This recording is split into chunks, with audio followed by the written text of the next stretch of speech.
와. 카리브해. 가보고 싶다. 저도 가보고 싶어요, 진짜. 너무 예쁘다.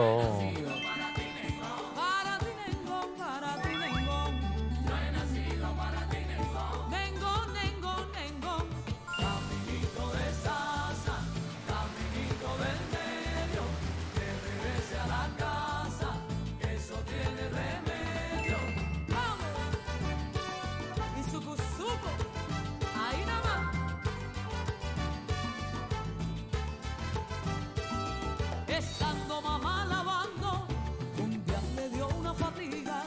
Estando mamá lavando, un día le Che dio una Guevara. fatiga. Y era yo que en la barriga ya le estaba improvisando. Y era yo que en la barriga ya le estaba improvisando. ¡Óyelo! Caminito de Sasa, caminito del medio, que regrese a la casa. 와, 자연이 진짜 예쁘네. 또 가보고 싶어요, 진짜. 와.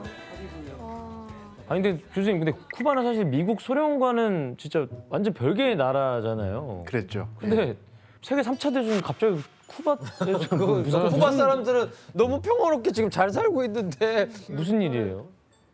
이토록 아름다운 곳에서 냉전의 긴장감이 최고조에 이르렀죠. 그러니까 냉전 시대를 통틀어서 가장 위험했던 순간, 그러니까 즉 미국과 소련이 13일간 그 핵전쟁 일복 직전까지 대치했던 사건이 일어납니다. 왜 이유가 뭐예요? 좀 설명을 드리자면 이 짜르본바가 성공한 뒤에 그 소련의 그 군사적 위협이 너무 커져서 미국이 쉽게 무시할 수 없는 수준이 됐죠. 그래서 미국과 소련의 군사적 격차가 점점 이제 줄어드는 상황에서 제3차 세계대전의 공포로 전 세계를 몰아넣는 엄청난 사건이 일어나게 되는데 이 사건의 중심에는 역시 인물이 있습니다. 중요한 인물 두 사람이 존재하는데 사진을 한 장 보겠습니다. 우리가 너무너무 잘 알고 있는 존 F 케네디와 이제 소련의 권력자였던 니키타 후르쇼프인데요. 아, 근데 실제로 일리아 씨 그 흐르쇼프 씨가 불금국 그 성님 느낌답게 진짜 과격한 분이셨다고 들었어요. 진짜 과격하고 진짜 성격이 너무 다혈적이어서 이제 그 모스크바를 방문하는 미국의 대표단이 있었어요. 그래서 그 대표단에 한 국회의원이 미국 국회의원이 있었는데 막 이렇게 후르쇼프랑 얘기를 주고받는 이제 과정에 후르쇼프 마음에 진짜 들었어요. 그 국회의원이. 그래서 후르쇼프가 그 국회의원에게 질문을 하죠. 너 어디서 왔냐고. 그래서 자기가 미니아폴리스라는 도시에서 왔다고 얘기를 하자 후르쇼프가 이렇게 그 자리에서 일어서서 뒤에 있는 세계 지도에 가서 미니아폴리스 막 그렇게 빨간색으로 동그라미 하나 지어요. 그래서 그 국회의원이 왜 그러냐고 이렇게 묻자 후르쇼프가 나중에 미사일을 쏠 때 여기만 빼고 쏠 거라고. 그래서 우리가 처음에 냉전의 시작을 이제 트루만 대통령과 그 스탈린 원수의 그 대결로 시작을 했는데 이때는 인물이 바뀝니다. 미국에서는 존 F 케네디가 대통령이 되고 같은 시기에 소련에서는 최고 권력자가 이제 니키타 후르쇼프가 됐었는데요. 이 두 사람이 오스트리아의 그 빈에서 만나게 됩니다. 나이 차이가 있어요. 이 후르쇼프는 당시 나이가 67세. 그리고 띠동갑도 아니라 아래로 두 번 내려갑니다. 23살 어린 사람이 바로 케네디예요. 최연소의 대통령 역대. 그래서 이제 나이가 훨씬 많은 그러니까 후르쇼프가 케네디를 보면서 약간 얕잡아 보듯이 자본주의가 봉건제에 도전해서 승리했듯이 공산주의가 자본주의에 도전해서 승리하는 것은 역사 발전의 합법칙이다. 여기에 이제 질세라 케네디도 맞받아치죠. 그러니까 모든 사람은 선택의 자유를 누려야 하는데 정치적 자유를 지지하는 것이 바로 미국의 입장이다. 이렇게 하면서 서로 대립을 했던 것인데요. 어쨌든 간에 이 회담은 실패한 회담의 교과서라고 할 수 있을 만큼 아주 그 싸늘한 분위기에서 끝나버립니다. 그래서 나중에 그 케네디가 이렇게 말했다고 그래요. 그러니까 이런 사람은 처음이다. 내 인생에 이렇게 힘겨웠던 순간은 달리 없었다. 이런 식의 말을 했다고 합니다. 진짜?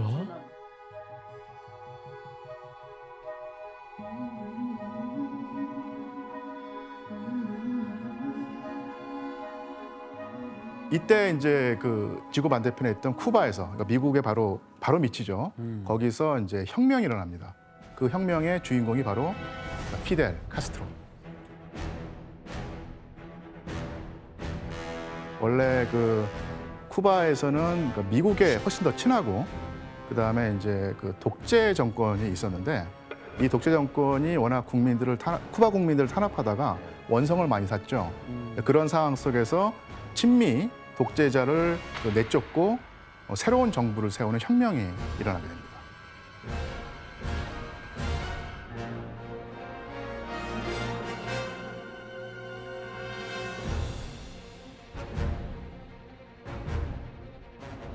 소련과 밀착이 되는 상황이니까 더더군다나 그 미국의 바로 코앞에 있는 쿠바에서 미국의 말을 잘 듣지 않는 그 정부가 세워지니까 미국으로서는 정말 그 성가시고 신경이 쓰였던 거예요. 당시 그 미국의 정보기관이었던 CIA는 카스트로를 죽이기 위해서 암살단을 만듭니다.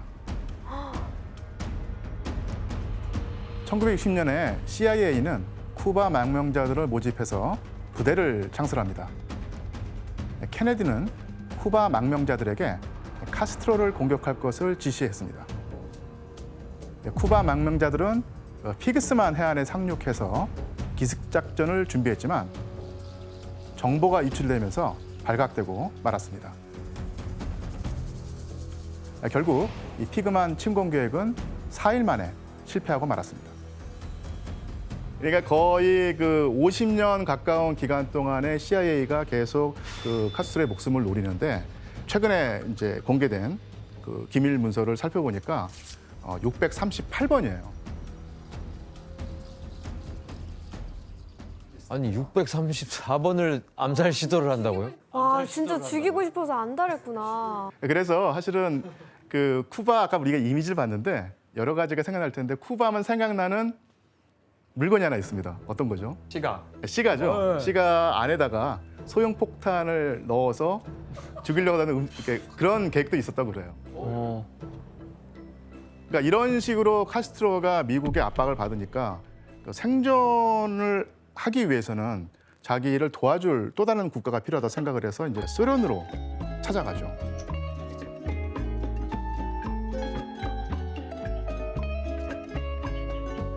방문해서 이제 회담을 하는데, 여기서 이제 전 세계를 제3차 세계대전의 위기로 몰아넣은 바로 쿠바 미사일 위기가 시작이 됩니다. 가장 큰 위기였죠. 가장 큰. 근데 프루시초프가 이때 드디어 그 소련에게 기회가 왔다는 거예요. 하지만 1950년대 후반부터 그 미국이 소련 견제용으로 터키나 이탈리아에 미사일을 배치하게 됐는데,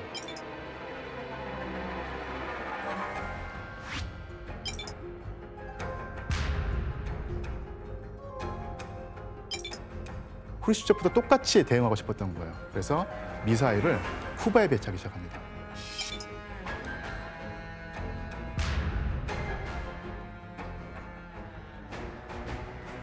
쿠바와 그 미국 본토와의 거리가 150km밖에 안 되기 때문에 프루시초프는 쿠바에 미사일 기지를 만들면은 한 번에 미국을 공격할 수 있다 생각을 한 거예요.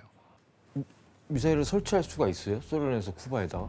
그러니까 이게 프루시초프가 처음에는 방어용 무기, 그러니까 미국의 공격으로부터 그 쿠바를 지켜줄 수 있는 방어용 무기를 보내준다고 하면서 이제 지원했는데, 계속 이제 욕심이 생겨서 공격용 무기까지 지원을 하게 된 겁니다.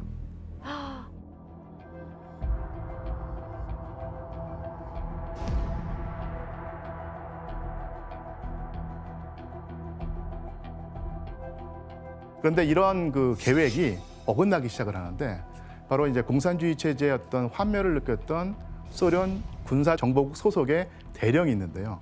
이분도 또 생각을 하기에 지금 만약에 이런 식으로 가다 보면 또 핵전쟁 위기가 있을 수 있으니 소련의 계획을 미국에 알려줬던 것이죠. 그래서 그 소련의 그 탄도미사일 설계도와 미사일 포대, 그다음에 배치 상황, 이런 어떤 핵심 정보가 담긴 그 정보를 직접 건네지지 못하니까 영국 사업가를 통해서 미국에게 전달하기 시작을 해요. 미국은 이런 정보를 통해서 핵미사일 기지 설치에 관해서 알고는 있었는데, 이제 문제는 뭐냐면 확증이겠죠. 확증이 있어야 되는데 전면적으로 나설 수는 없었습니다. 그래서 1962년 10월 14일에 쿠바의 하늘을 정찰하던 정찰기에서 뭔가가 포착이 됩니다.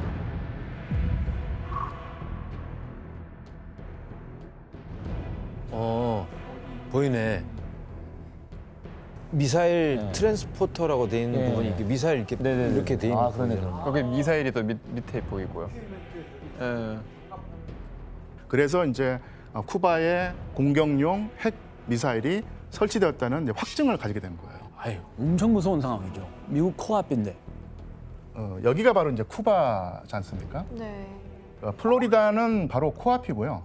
여기서 미사일을 쏘면은 뉴욕과 이런 미국의 핵심적인 지역, 워싱턴까지도 타격할 수 있었기 때문에 그래서 바로 이것을 이제 미국 백악관에 보고하게 됐고요.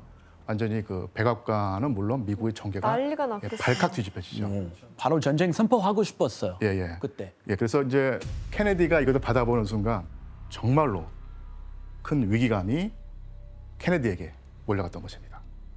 미사일을 쏘면 8분 안에 워싱턴에 그 핵미사일이 떨어지기 때문에 어떻게 그 방어할 어떤 그 상황이 아니었던 것이죠. 와. 미국이 항공모함 8척을 동원해서 그리고 또 해군 함정 90척을 동원해서 쿠바 해상을 이제 봉쇄하게 됩니다.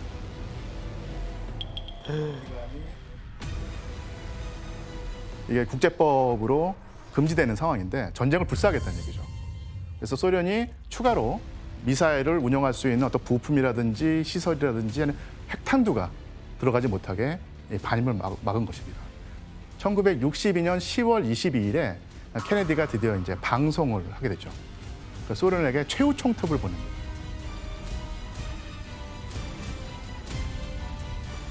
It shall be the policy of this nation to regard any nuclear missile launched from Cuba against any nation in the Western Hemisphere as an attack by the Soviet Union on the United States, requiring a full retaliatory response upon the Soviet Union. 세게 나가네. 만약에 소련이 받아들이지 않으면 드디어 두 나라가 핵무기를 가지고 서로 죽고 죽이는 세계대전을 벌일 수 있는 상황이 된 것이죠.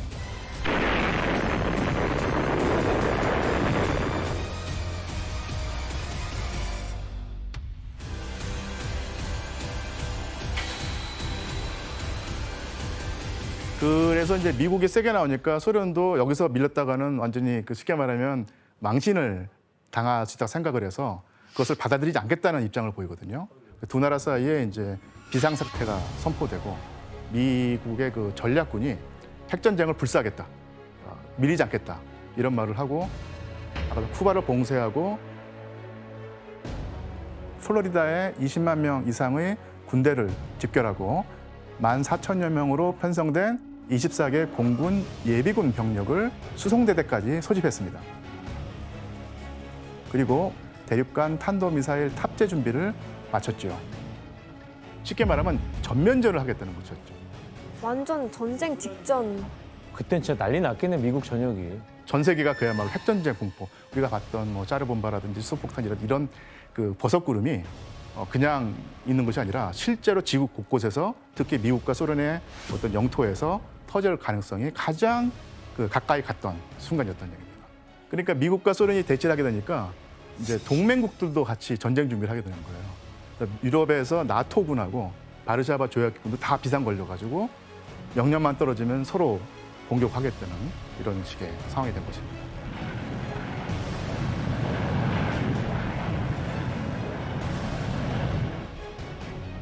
그야말로 인류가 핵전쟁으로 인한 멸망의 문턱까지 갔던 것이죠.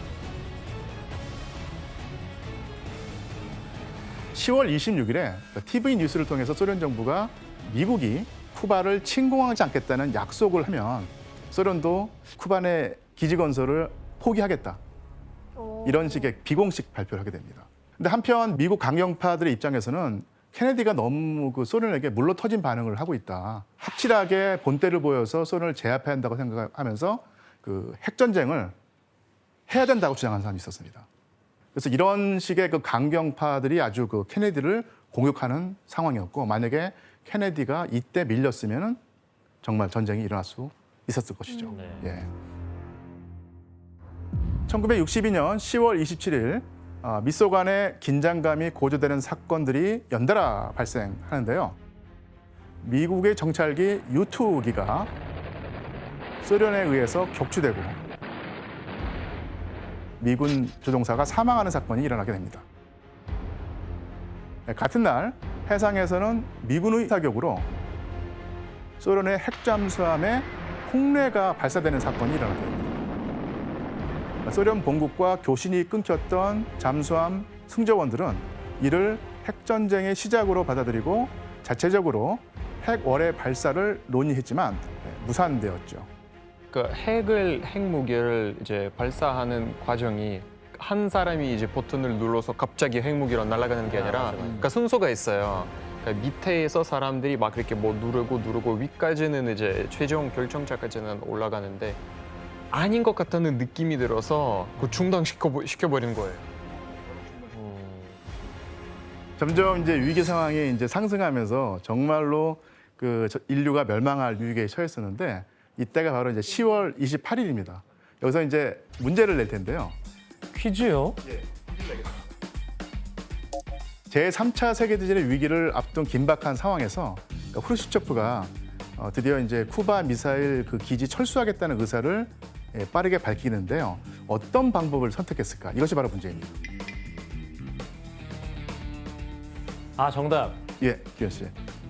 굉장히 친밀한 예, 모습을 보이기 위해서 라디오로. 라디오요. 자신할 수 있습니까, 기현 씨? 아니요? 정답. 예, 라디오가 아니면 TV? TV요. 네, 얼굴에 비치고. 아닙니다. 예, 정답 텔레그램. 일리아, 텔레그램이요. 정보가 땡입니다. 오답입니다. 예, 혹시 저는 예. 땡도 안 해주시나요? 네. 땡! 아, 땡이구나. 그런데 사실은 제가 규현 씨한테 땡을 못한 이유가 정답을 말했기 때문입니다. 라디오가 맞습니다. 예. 라디오예요? 예. 너무 정답이 빨리 나와서 제가 한번 입장을 바꾸려고 했는데 그때 너무 뒤에서 했는데요. 아, 라디오가 맞아요? 예, 라디오를 통해서 합니다. 지금 말한 것처럼 우리 생각할 때는 전화로 통신을 하면은 가장 빠르지 않겠나 생각하는데 이때는 워낙 긴장 관계가 높았기 때문에 서로 전화로 연결이 되지 않는 상태였던 거예요. 이때 이제 외교 라인을 통해서 의사소통을 하려면 대사가 말을 전하고 뭐 하드 절차를 밟을 때 6시간, 7시간이 걸리는 거예요. 근데 이 6시간, 7시간 사이에 뭐 별별 일이 다 일어날 수 있으니까 위기에서 벗어나기 위해서 바로 이제 라디오를 선택해서 입장을 밝힌 것이죠. 그래서 이제 후르시초프가 라디오를 통해서 미국이 터키에서 중거리 미사일을 철수한다면 조건을 달죠. 그리고 소련도 쿠바에서 미사일을 빼겠다고 선언을 합니다. 그래서 후르시초프가 철수하겠다라고 공식 선언을 했고 케네디가 이것을 받아들이면서 쿠바 사태가 위기에서 벗어나게 됩니다. 그래서 둘 사이에 다시는 이런 식의 위기가 있으면 안 되겠다 싶어서 협상을 하면서 대기권 내에서 핵무기 실험을 금지하자. 그다음에 부분적으로 줄이자라고 하면서 부분적 핵실험 금지 조약을 맺습니다. 아, 좀 진정하자. 예, 예. calm down.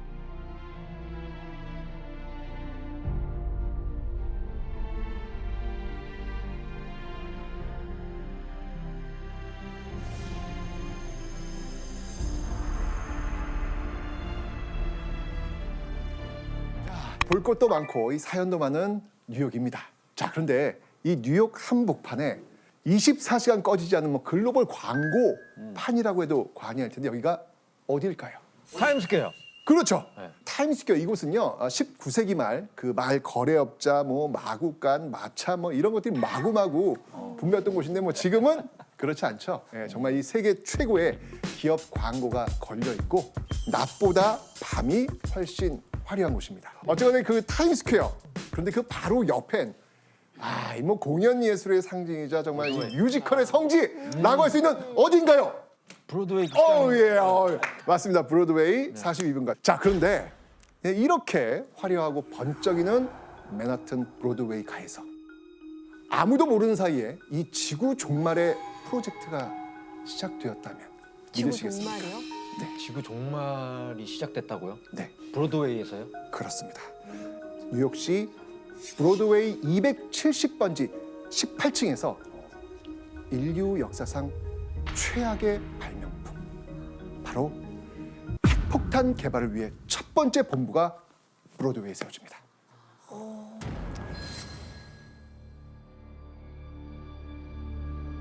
제2차 세계대전의 이 발발과 함께요, 독일 나치즘이 극에 달할 무렵 이 맨하튼을 시작으로요, 시카고, 워싱턴 DC, 그다음에 버클리, 하여튼 미국 30여 개 도시에서 맨하튼 프로젝트라고 불리는 전 지구적 기밀 연구가 시작됩니다. 이 극비로 개발된 핵폭탄은요, 인류 역사 최초로 일본 열도에 투하됩니다.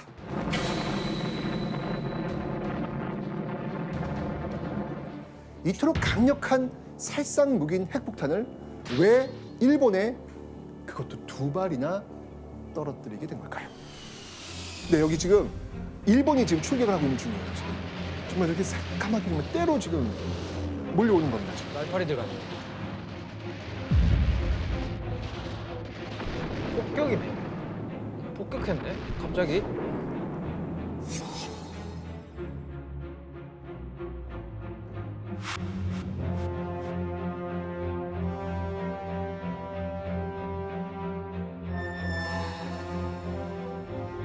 그 잘 나가던 미국이 이렇게 폭격을 받아서 쑥대밭이 될 거라고 누가 생각을 했겠습니까? 악몽 같은 2시간 동안 무려 2,000명이 넘는 사망자, 그리고 300대 이상의 비행기하고 약 20척의 배가 파괴됩니다. 정말 순식간에. 그런데요, 당시 미 육군은요, 이 새로운 장비였던 그 이동식 레이더를 활용하기 위해서 진주만 공습이 있던 날 아침 2 훈련병에게 이 레이더를 다뤄보라는 명령을 내렸습니다. 그런데 갑자기 그 레이더에 까만 점들이 등장하기 시작합니다. 이게 뭐야? 한두 대가 아닌 거예요. 너무 많은 거야. 당황했죠. 빨리 보고를 합니다. 저기요, 레이더에 지금 비행기가 잡힙니다. 근데 이게 지금 한두 대가 아니라 수백 대 같아요. 너무 많아요. 라는 보고를 올립니다. 이 보고를 받은 미군 당국은 그거 뭐 본토에서 비행기들이 그냥 오기로 했던 것 같아. 자기 비행기인 줄 그렇죠. 알았다고요? 설마. 그러니까 이제 이유가 있어요. 왜냐면 하와이는요, 이 태평양 한가운데 있기 때문에 어디서 출발하더라도 하와이가 너무 멀어요. 너무 멀다는 얘기는 뭐냐면 도중에 발각될 수 있다는 이야기예요. 너무 머니까. 게다가 바다에서 물자를 보급받는 것도 너무 어렵습니다. 그러면 그게 일본 입장에서도 하와이로 가면 실패할 가능성이 큰 거 아니에요? 당연하죠. 이건 말이 안. 일본도 이게 성공할 거라고 믿질 않아. 진짜 성공하면 확률 50%, 50%.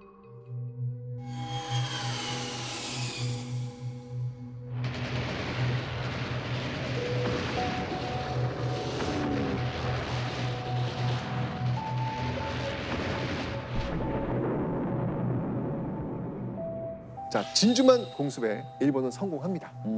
자, 이제 그 다음 목표는 뭘까요? 동남아로 가야 그렇죠. 네, 아시아 태평양 지역으로 쭉 내려가는 겁니다. 이후 말레이시아, 싱가포르, 인도네시아, 필리핀, 미얀마를 침공하기 시작했고 이전까지 성공적으로 확보합니다. 잠깐만요. 하와이를 쳤잖아요. 네. 그리고 그 동남아 가서 그거 먹을 동안 미국 가만히 있었네요, 그러면? 그러니까 하와이에 있던 미 태평양 함대, 그러니까 해군 세력이 거의 괴멸됐죠. 태평양 함대가 다시 재건되는 게 한 6개월 걸립니다. 그러니까 그 6개월 동안은 일본이 무주공산이었죠. 자기 마음대로 했죠. 이런 이제 일본의 콧대가 어떨 것 같아요? 기세등등하죠. 자, 이렇다면 한번 우리 미국 한 방을 더 매겨볼까? 라는 생각을 하는 거예요. 그래서 다음 타겟을 정합니다. 아마 여러분들 들어보셨을 텐데 미드웨이 해전. 미드웨이. 미드웨이도 미국이에요? 미국령이었습니다, 당시. 예, 산호초 섬이에요. 예, 산호초 섬인데 여기에 이제 이 미국 배들이 들어와 있었거든요. 바로 이 미드웨이를 칩니다.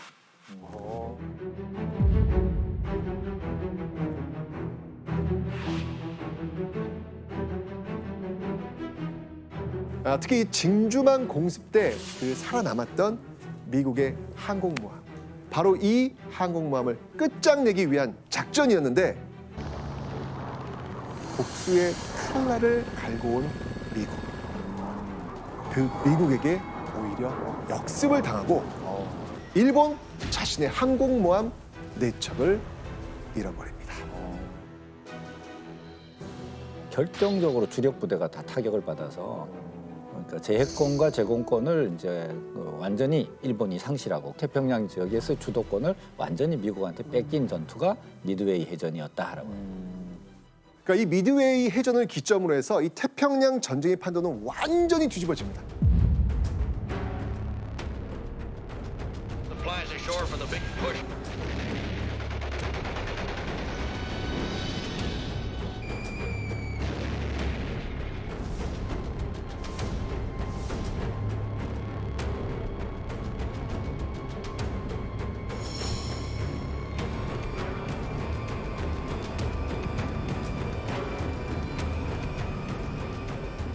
미국의 트루먼 대통령은 결심을 합니다. 핵폭탄 투하로 이 전쟁을 종결시키겠다고 마음을 먹습니다. 이제 일본에 투하된 인류 역사상 가장 무자비한 대량 살상무기 리틀보이가 등장합니다. 이겁니다. 인류 역사를 뒤바꿀 운명의 날. 이 핵폭탄 투하지를 히로시마로 정한 미 공군은요, 일본을 정말 악몽으로 물들일 길이 3m, 무게 약 4톤인 리틀보이를 폭격기에 싣고 남태평양 티니엄섬에서 출발해가지고요, 드디어 최종 목적지 히로시마로 전속력으로 내달립니다.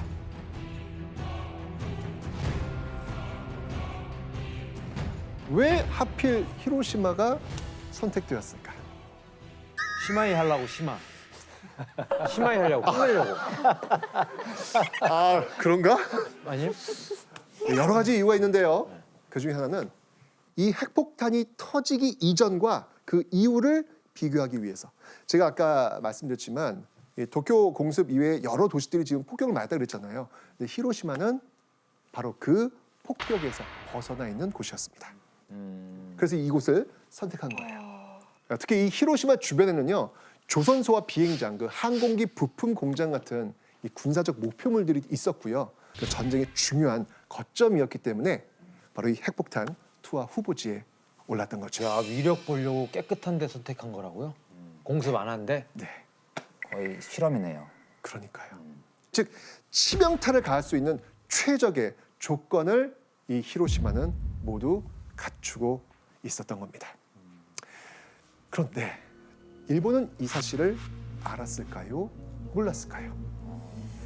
한참 전쟁 중이라 이게 우리 비행기인지 저기 비행기인지 모를 것 같은데요. 레이더 식별 번호들이 다 다르기 때문에 그런 건 가능하죠. 아, 그 군인이? 네네네네. 알겠죠, 그러면? 그렇죠. 네. 네, 알았습니다. 일본은요, 그 히로시마 레이더 관측소에서 폭격기 진입했네? 딱 진입하자마자 동시에 발견을 해요. 공습 경보도 발령을 합니다. 자, 그런데 여기서 또 하나의 의아한 일이 벌어집니다. 뭐냐면 그 공습 경보를 해제해요.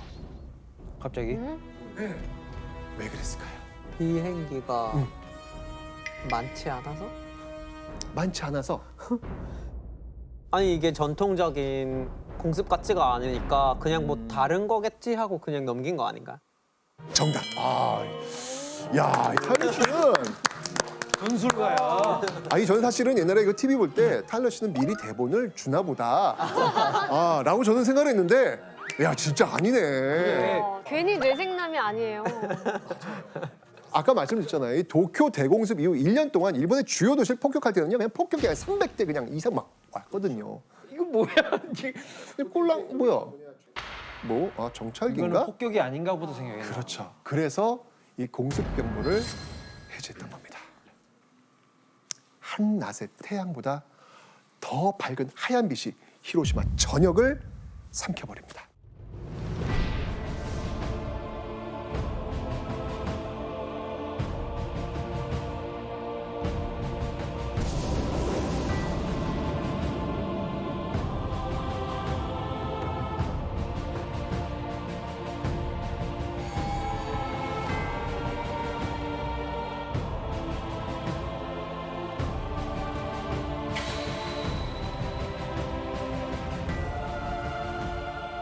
이 핵폭탄이 터지면 어떤 과정을 거치냐면 일단 번쩍합니다.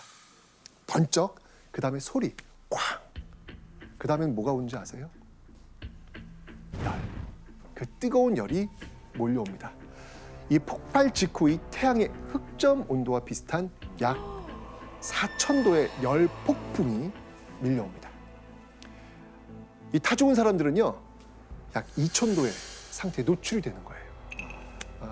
조금 전까지만 해도 전차가 있었고 학교가 있었고 공장이 있었고 그리고 사람이 있었고 다 그대로 있었는데 이 평범한 도시가 리틀보이가 터지면서 완전히 지워져 버린 겁니다.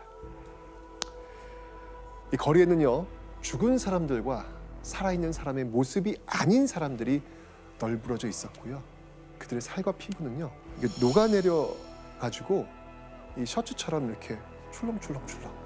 예. 이런 어떤 그 모습들, 얼굴은 온통 불에 데웠고요. 특히 제가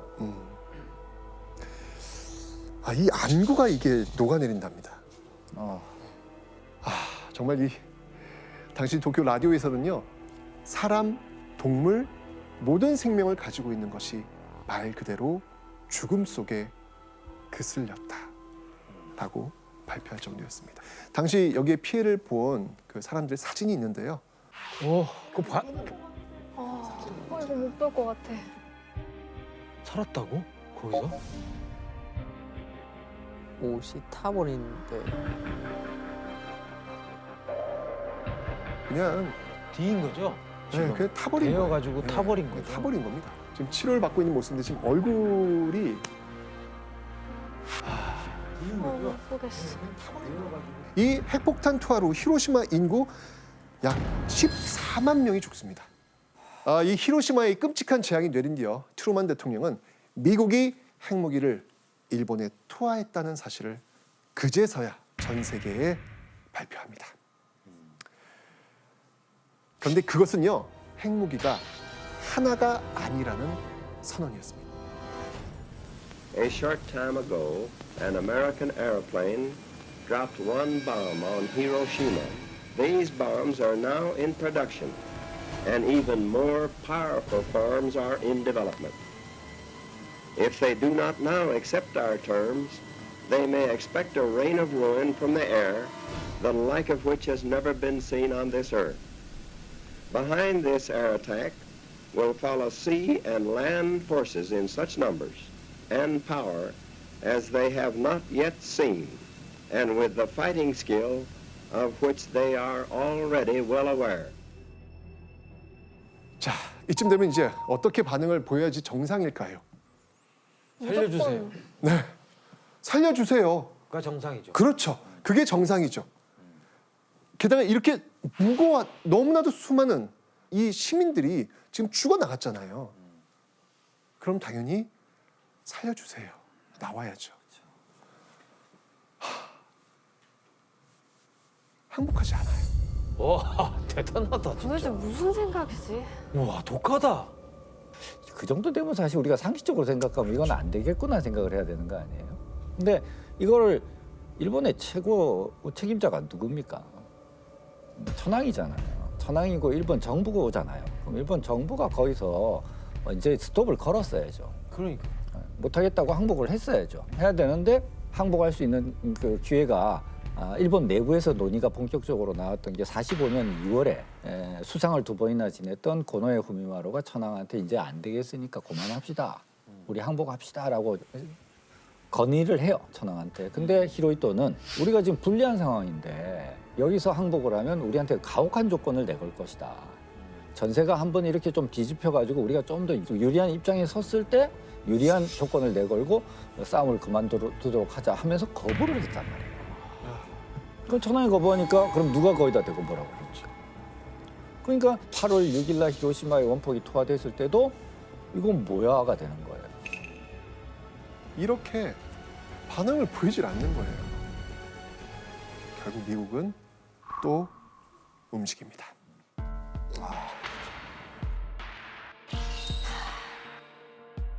미국이 히로시마 핵폭탄 투하 3일 만에 인류 전쟁사에서 그 유래를 찾기 힘들 정도의 어마어마한 파괴력을 보인 핵폭탄 팬맨.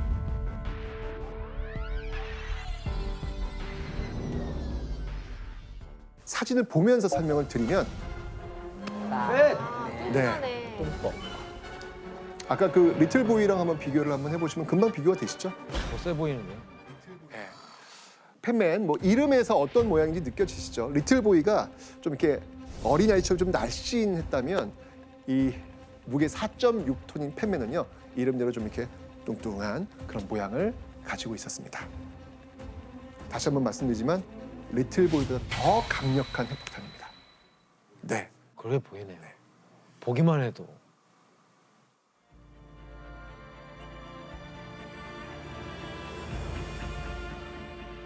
이 팬맨은요 나가사키 상공 약 600m에서 폭발했고요.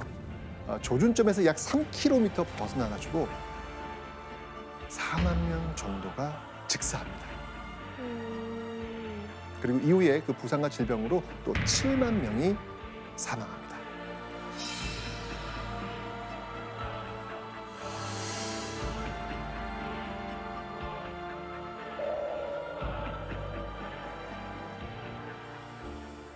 더 끔찍한 거는요. 이 당시 열이 엄청나잖아요. 그 엄청난 열로 사람들이 지금 그 당시에 이 갈증, 목이 너무 타는 거예요. 물을 먹고 싶은 거예요. 그런데 이 화재로 생긴 그 먼지와 그름이 한데 뒤섞여서 하늘에서 검은 비가 쏟아지는 거예요. 어떻게 했을까요? 이거 안 돼. 마시면 안 돼. 입을 벌리고 그 검은 비를 마십니다. 그건 지어낸 얘기 아닐까요? 아니요. 몇 천도가 넘는 열이에요. 얼마나 갈증이 났겠어요. 그러니까 이 방사능은요. 냄새도 맛도 색깔도 촉감도 없습니다. 네. 그러니까 당시 사람들도 이 방사능이라는 존재 자체를 알지 못하잖아요. 그러니까 검은 비가 그냥 이렇게 색깔은 좀 있는데 뭔지 모르겠지만 흙이 좀 이렇게 섞인 그런 비인가 보다라고 그냥 받아 마신 거예요. 그런데 이 방사성 물질이 담긴 검은 비는 사실상 죽음의 비였습니다. 그 흔적이요 아직도 일본 박물관에 지금 남아 있거든요. 흔적이요? 네. 어떤 흔적이? 저게 빗자국이에요? 네. 그래? 이게 남아 있는 거예요 지금. 이걸 받아먹거든요. 충격이. 뭐 물론 이제 핵폭탄에 직접 피해를 보지 않았던 사람들도 검은 비를 맞아서 피폭자가 될 수밖에 없겠죠. 이 방사능이 몸에 축적되면서 그 후유증으로 인한 각종 암 이런 병마와 싸우면서 그 죽음보다 더한 그런 고통으로 살아가게 된 겁니다. 살아남아도 살아남은 게 아니네요. 그렇죠. 이 핵폭탄으로 이렇게 히로시마, 나가사키 두 도시가 지옥으로 변하게 되죠. 그제서야 일본 정부는 백기를 들고 항복을 합니다.